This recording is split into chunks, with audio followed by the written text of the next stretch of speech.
బెజవాడ నగరం అంటే ఒకప్పుడు కమ్మ కాపు సామాజిక వర్గాల రాజకీయ ఆధిపత్య పోరులో నలిగిపోయేది.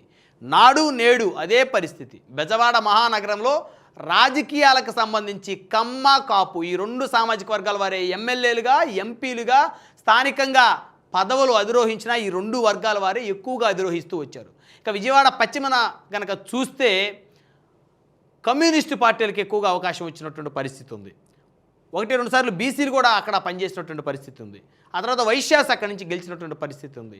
సో ఏదైనప్పటికీ కూడా మహానగరం మొత్తానికి ఒక పార్టీకి అధ్యక్షుని చేయటం అంటే అదంత ఈజీ కాదు. కానీ పవన్ కళ్యాణ్ గారు పోతిన వెంకట మహేష్ గారికి అవకాశాన్ని ఇచ్చారు, అద్భుతమైనటువంటి అవకాశం.